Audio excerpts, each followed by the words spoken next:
Né? Todo mundo comentou ontem, né? Ministério do Namoro falou e agora?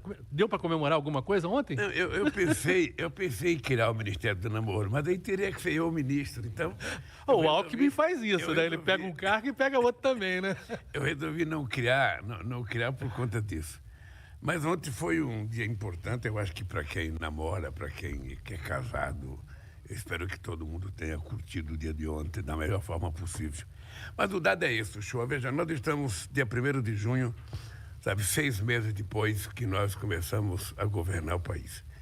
Eu acredito que nós trabalhamos mais do que em qualquer outro momento da nossa história, porque nós encontramos o país destruído, então era preciso reconstruir.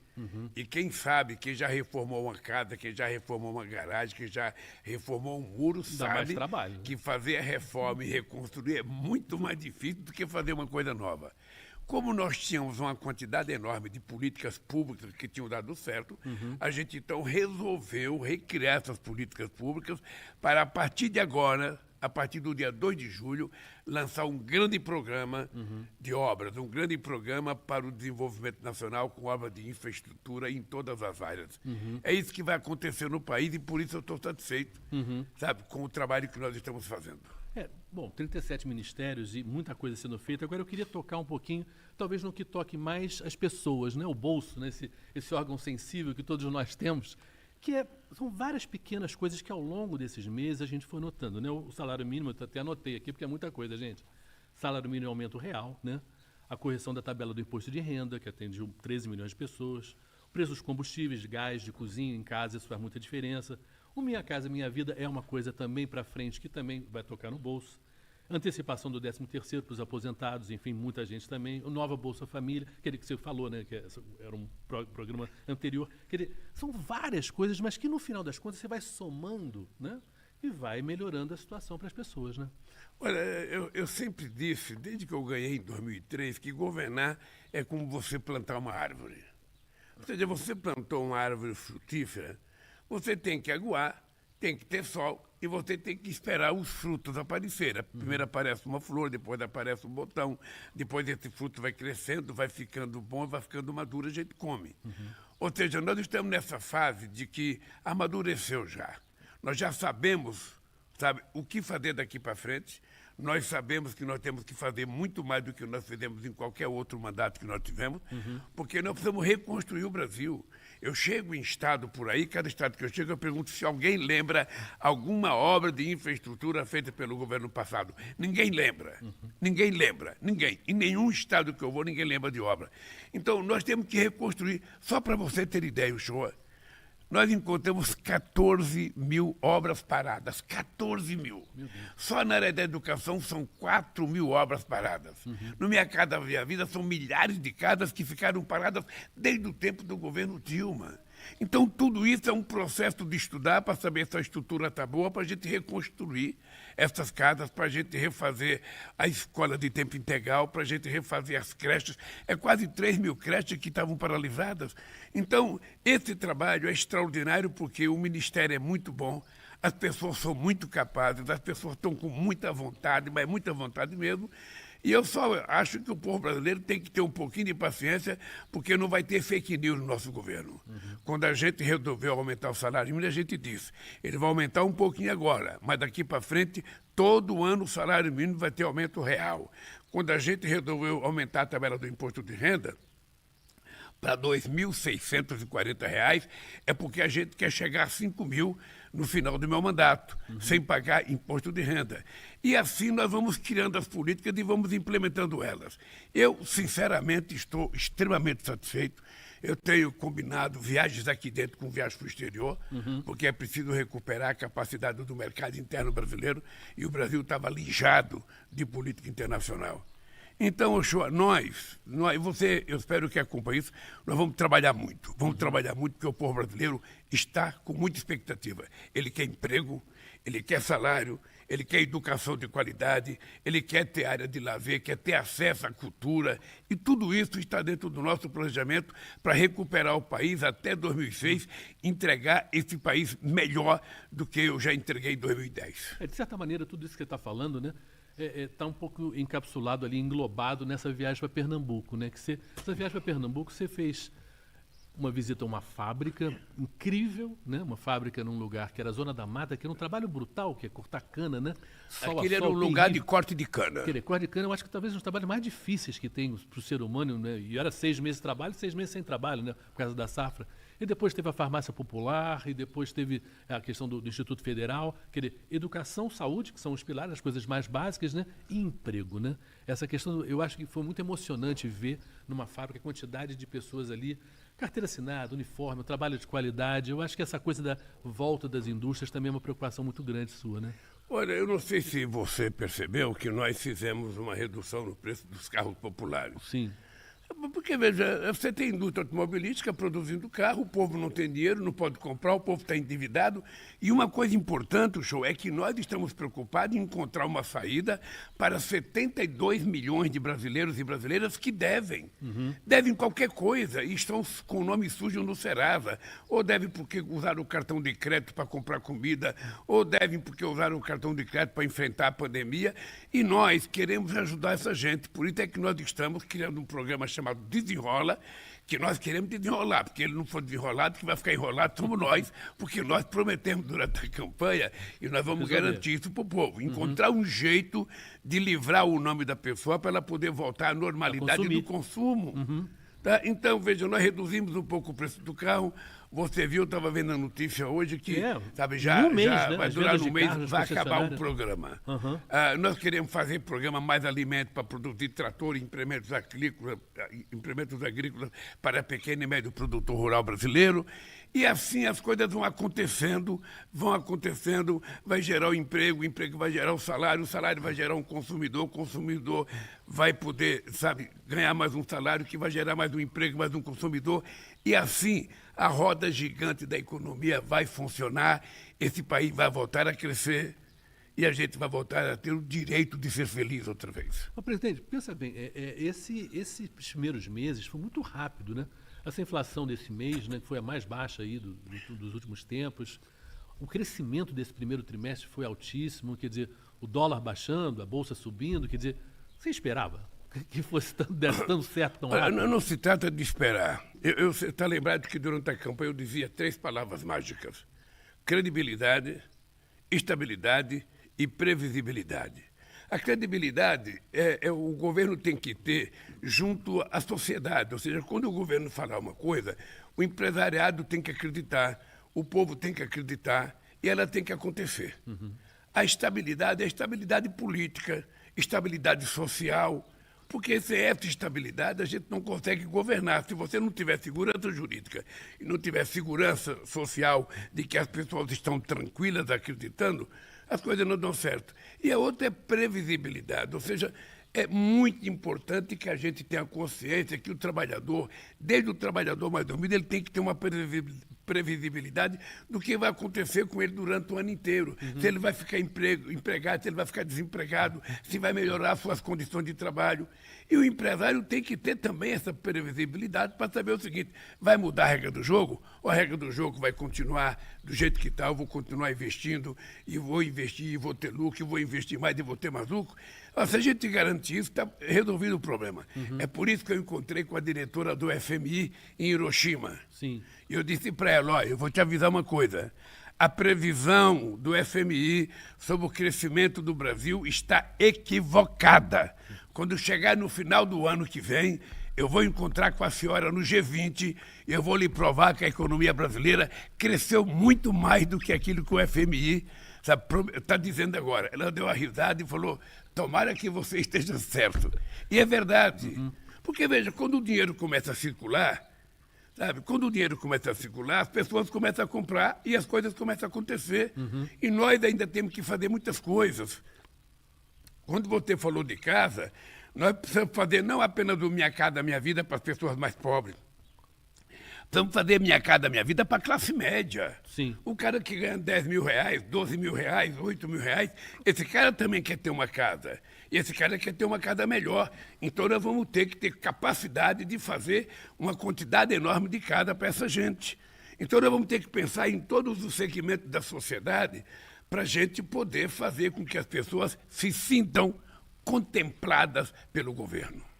Essa parte das viagens internacionais, e semana que vem o senhor vai para encontrar o Papa, e depois lá na França o Macron e outros líderes também, tem sido muito importante também para justamente recuperar não simplesmente o prestígio e o tamanho do Brasil lá fora, mas economicamente, né? Trazer, abrir de novo o país porque muita coisa tem a ver com relação pessoal, né? Essa coisa de confiança, esses encontros com os empresários que o senhor tem feito também. Olha, ontem veio aqui a presidenta da Comissão da União Europeia. Ela é uma figura muito importante na relação comercial. E ela veio conversar comigo sobre o acordo do Mercosul e União Europeia, e eu disse para ela que nós temos um problema, que nós não aceitamos colocar compras governamentais no acordo, porque senão a gente mata a pequena e média empresa brasileira. Sim. O que ela disse para mim, presidente, o que é importante é vocês colocarem no papel o que vocês querem, nós colocamos no papel e vamos ver se até o final do ano faz acordo. Eu quero fazer um acordo. E se Deus quiser, quero fazer até o final do ano. Eu estou indo à Itália visitar o Papa. Mas sabe quantos anos faz que não vem um governante italiano ao Brasil? Muitos anos, muitas décadas. Ora, nós temos 30 milhões de italianos e descendentes de italianos aqui no Brasil. Eu acho que o Brasil é o maior país italiano fora da Itália. Então, o cara não vem aqui por quê? Ou porque ele não é convidado, ou porque ele não se sente bem-vindo aqui. Eu vou tomar iniciativa. Eu quero não apenas encontrar com o Papa, mas eu quero encontrar com o presidente da Itália. E depois eu vou participar de um debate econômico em Paris. Sabem que eu vou fazer o encerramento do encontro econômico. Depois o Alckmin vai na CELAC, que é em Bruxelas, numa reunião da América Latina com a União Europeia. Eu vou pedir para o Alckmin ir, para mim poder fazer mais umas viagens aqui dentro do Brasil. Essas viagens aqui no Brasil, sexta-feira, né, tem essa ferrovia Norte-Sul, que é super importante, né? Um projeto tão antigo, né? Se falava há tanto tempo, e é o último trecho agora que vai ser inaugurado. Essa relação com o agronegócio é muito importante. O agronegócio, obviamente, é um esteio aí da nossa economia. E essa coisa está se voltando a se aproximar, porque lá atrás, né, no seu governo, se investiu muito no agronegócio, né? Olha, o Shoa, deixa eu te falar uma coisa e falar para as pessoas que estão nos assistindo aqui. Eu nunca tive problema com o agronegócio. Eu nunca tive problema. Eu governei 8 anos nesse país. Eles sabem tudo que nós fizemos por eles. Eles sabem que nós temos muita responsabilidade com o salto de qualidade que deu a agricultura brasileira por causa do financiamento que nós fazíamos, financiamento de máquina. No nosso tempo, uma dessas máquinas coletadeiras grandes, que parece um robô, essa máquina era financiada com 2% de juros ao ano. Hoje eles estão pagando 14% ou 18% de juros ao ano. Então eles sabem que do ponto de vista econômico eles não têm problema conosco, do ponto de vista de financiamento. O problema pode ser ideológico. Se é ideológico, paciência. Paciência, a gente vai entrar em campos opostos. Eu fiz questão de dizer na Feira de Pernambuco o seguinte: olha, não há incompatibilidade entre o pequeno e médio produtor e o grande produtor. Não há incompatibilidade. Isso está na cabeça de quem não quer pensar direito. Porque, na verdade, o Brasil precisa dos dois. Os dois são complementares. Os dois ajudam o Brasil. Um produz mais para exportar, sabe? E também produz para o mercado interno, porque nós comemos soja através do frango que nós comemos, nós comemos milho através do porco que nós comemos, ou seja, então nós temos que levar em conta que também é muito importante, não só para exportação, mas para o mercado interno. Mas a pequena e média agricultura é que cria aquela galinha caipira que você gosta, é o tomate, o aquele alface, porquinho que você gosta, aquela frutinha que você gosta, o feijão, sabe? Então nós precisamos ajudar os dois. E eles têm que viver em paz, porque cada um ajuda o outro. O que é interessante é que eu fui na Bahia visitar uma feira, visitei máquinas importantes, mas só tinha um lugar que estava vendendo alimento. Era a barraca da pequena agricultura. Sim. Então, eu acho que se as pessoas tiverem essa compreensão, e graças a Deus, o Ministério Paulo Teixeira tem essa compreensão e o Ministério Fávaro tem essa compreensão. E eu acho que a gente vai caminhando, vai caminhando, vai caminhando. Nós vamos anunciar o Plano Safra agora, tanto para a agricultura familiar quanto para o agronegócio, e eles vão perceber que da parte do governo não há nenhuma objeção a eles. O que nós queremos é que todos produzam, cresça e que o Brasil cresça junto. Porque a agricultura familiar emprega muita gente, né? Porque quando a gente vê essas máquinas desse agronegócio, também não é tanto emprego assim, né? Porque é muito tecnológico, né? E essa questão do emprego é importante porque a pessoa tem que ficar no campo até para ficar lá querendo levar aquela vida do interior sem precisar vir para a cidade para arrumar um emprego, né?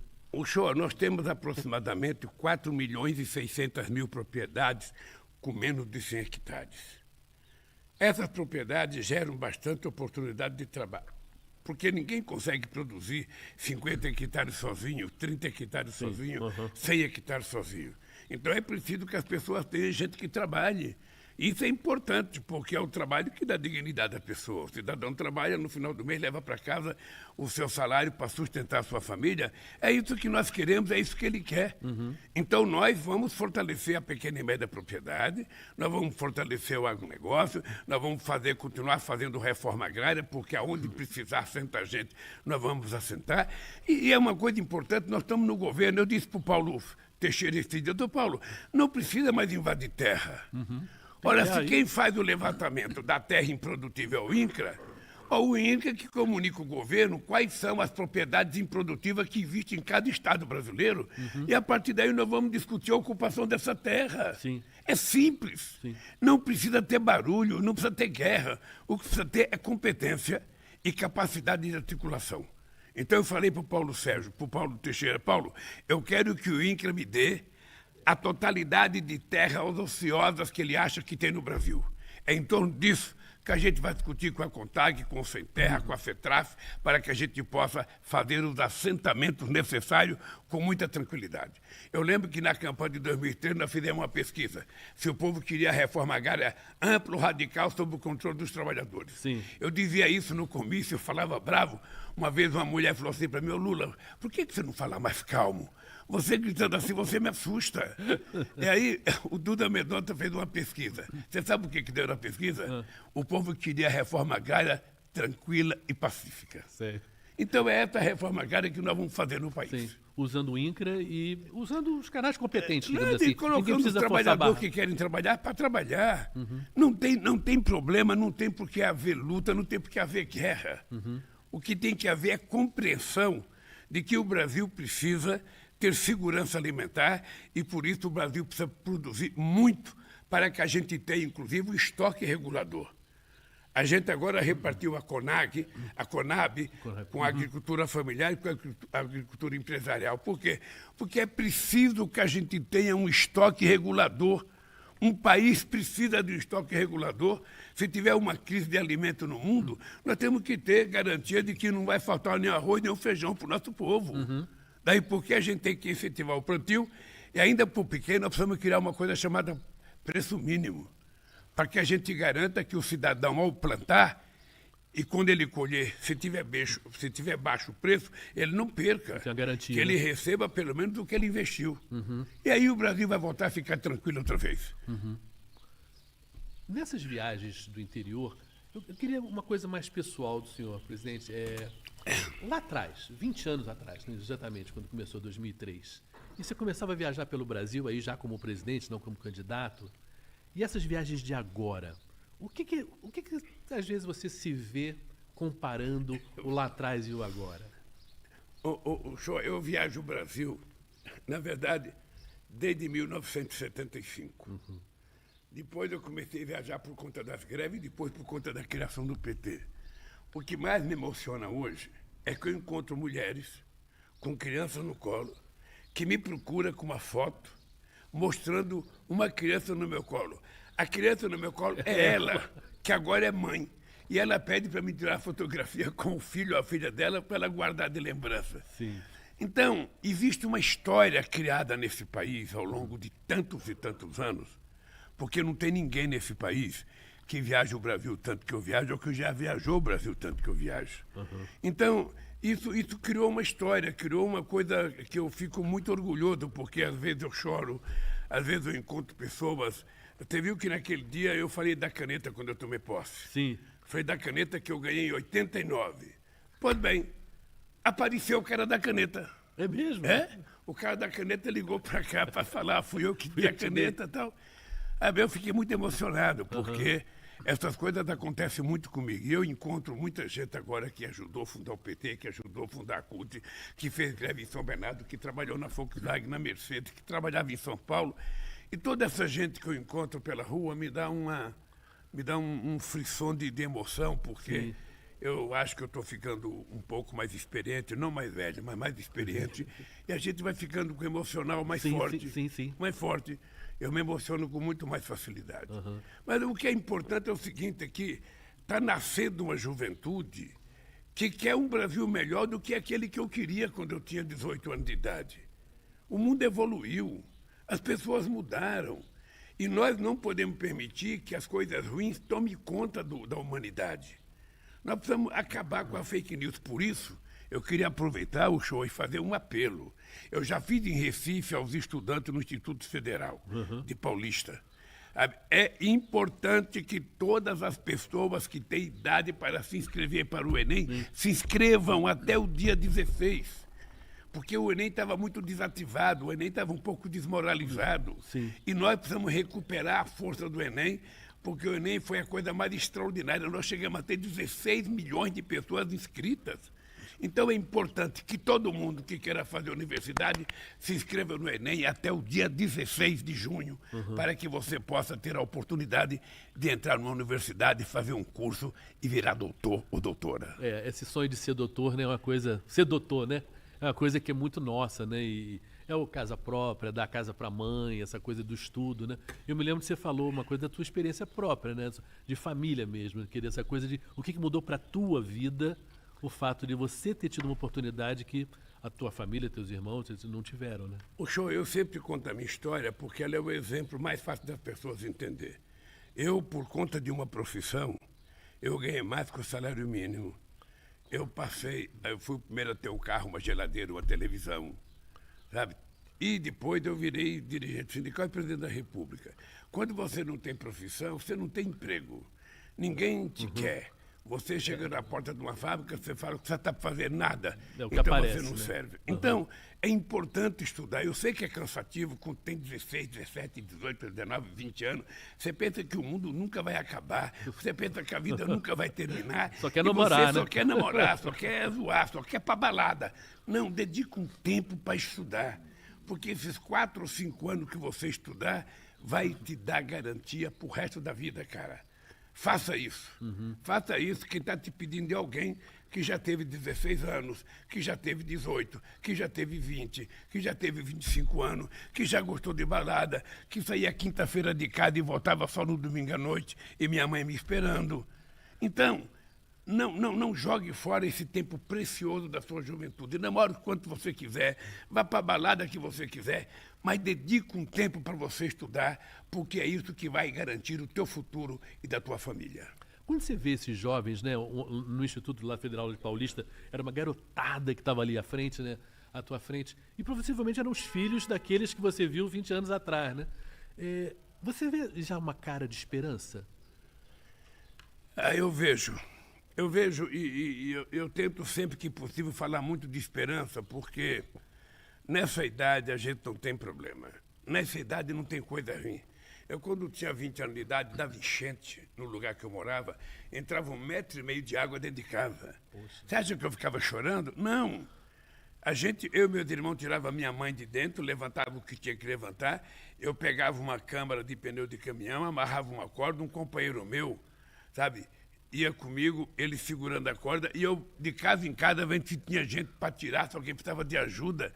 Aí terminava aquilo, eu ia para um salão onde estava todo mundo dormindo no chão, e a gente ficava fazendo festa até o dia amanhecer. Sim. Então, com 20 anos de idade, com 16, com 17, com 18, não há tempo para desanimar, cara. Não há tempo mesmo. O mundo pode ser feito de alegria. O mundo pode ser feito de muita alegria, e essa alegria está dentro de você, é só você colocar ela para fora. Um menino de 20 anos, uma menina, não tem como acordar azedo, acordar nervoso, acordar sem perspectiva de vida. Eu, que tenho 70 anos de idade, ainda tenho sonhos e quero realizá-los. Eu sonho que esse país vai melhorar, eu sonho que a juventude vai melhorar de vida, que vai estudar, que vai ter emprego. Eu sonho que as coisas vão melhorar para todo mundo. Então, por favor, não pare de sonhar. Não pare de acreditar. E a gente tem que sonhar grande. Porque se a gente sonha pequeno, o que a gente vai construir é pequeno. E eu sonho sempre coisas grandes, porque assim eu estou motivado a construir as coisas que eu sonhei. Eu vejo no senhor um sentimento de urgência, né? Um sentimento de impaciência de que as coisas se resolvam, melhorem muito rápido, né? Você já estava com isso ou é que se sente assim, quando você fala, eu quero nesse mandato fazer mais do que eu fiz nos outros dois? O problema é que o mandato é muito curto. Num país em que você tem todas as dificuldades legais para fazer uma obra qualquer, para fazer um investimento, que você tem fiscalização, que você tem Tribunal de Contas, que você tem impeditivos, que você tem um Congresso, que muitas coisas têm que passar pelo Congresso, é normal. O mandato de 4 anos, às vezes você não consegue aprovar um projeto importante. Se a gente for lembrar o Obama quase que não aprovou nenhum projeto nos Estados Unidos. Então eu tenho pressa. E essa pressa eu costumo passar para meus ministros. Eu costumo passar. Cada um que eu converse, quinta-feira eu vou ter uma reunião com os ministérios para cobrar pressa. Não há tempo a perder. Não há tempo para conversa fiada. Ou seja, nós temos que levantar de manhã trabalhando, parar de trabalhar o mais tarde possível da noite e no dia seguinte levantar cedo outra vez. O povo está precisando ver o Brasil andar de cabeça erguida e nós fomos eleitos para isso. E é isso que eu passo para meus ministros, para minhas ministras. Sabe, nada de ter medo de cara feia, nada de ficar colocando, mas tem dificuldade. A dificuldade existe para a gente vencer. Sabe, quando a gente é oposição, aí você fala, eu acho, eu penso, eu acredito. Mas quando você governa, você não acha, não pensa, não acredita. Você faz ou não faz. E nós temos que fazer. É isso. Maravilha. Simples assim. Nós temos que fazer. O tempo do acha era o tempo da eleição. O tempo da acredita era o tempo da eleição. Sabe? Agora não, agora é fazer. Se tem uma coisa difícil, desenrole e faça. Porque é assim que a gente governa um país. Eu acho que estamos muito bem para terminar, eu acho que essa entrevista com esse final, porque esse final é muito otimista e é muito positivo. Uma coisinha, que é mais leve, né? Vamos terminar. Seleção brasileira, vai jogar aí 2 jogos aí, essa seleção brasileira, pensando aqui a Copa do Mundo, já 24 anos a gente sem ganhar. Guiné e Senegal são amistosos, sem técnico. Faltava o Ministério da Seleção Brasileira? Eu acho que é triste isso. Eu acho que é triste a gente ter uma seleção que é considerada a melhor seleção do mundo e a gente não ter técnico.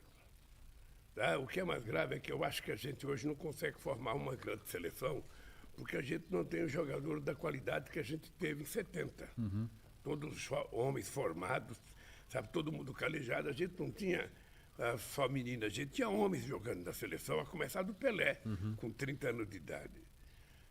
Eu lamento, eu estou mais triste até porque o Corinthians está caindo aos pedaços. Eu assisto o jogo do Corinthians, eu tenho vontade de deitar no sofá e não levantar durante muito tempo de vergonha. O time não está jogando bem. Não está jogando bem. O meu Vasco também não está jogando bem. Eu sou vascaíno e brigo muito com a Janja, que ela é flamenguista, mas eu acho que não está bem. O futebol brasileiro não está bem. A gente já não é mais o melhor futebol do mundo. Hoje a gente virou um país exportador de jovens jogadores que ficam experientes no exterior. A gente vende eles com 17 e compra eles com 34. Essa é a lógica do futebol brasileiro. Então eu lamento que a nossa seleção ainda não esteja preparada para disputar os grandes eventos. Esse dia eu ouvi a seleção sub-20 brasileiras com jogadores experientes perdeu para Israel. Verdade. Era inimaginável, né? Não tem explicação. Presidente, vamos encerrar aqui, mas eu gostaria que o senhor falasse uma coisa. Essa foi a primeira das conversas que a gente vai ter. Vamos ter muitas aí agora ainda até para frente. E é importante a gente falar com as pessoas que estão na cidade, que as pessoas estão indo trabalhar agora, já estão no trabalho, a pessoa que está em casa ainda cuidando dos filhos. Uma mensagem sobre a importância da gente falar com as pessoas diretamente. Olha, eu gosto de falar. Eu gosto de falar, eu gosto de programa de rádio, eu gosto de programa de televisão. Eu gosto de falar porque quando a gente fala, a gente passa uma mensagem e se a gente passar a mensagem correta, a gente convence a pessoa a fazer uma coisa boa. Eu, você e milhões de pessoas decentes nesse país estamos numa guerra contra fake news. Nós precisamos derrotar o ódio. E nós precisamos valorizar a fraternidade, a solidariedade, valorizar o amor. Então, eu acho que nós estamos numa fase de muito trabalho. Eu, da minha parte, o show, eu quero que você saiba o seguinte, eu toda terça-feira estarei pronto para discutir o assunto que você entender que deve ser discutido. Você é o jornalista, você pensa o assunto e você chega, eu vou checar esse cara. Hoje eu vou ver se esse cara está preparado, vou ver se esse cara sabe das coisas, porque eu acho que o povo vai gostar. O povo vai gostar.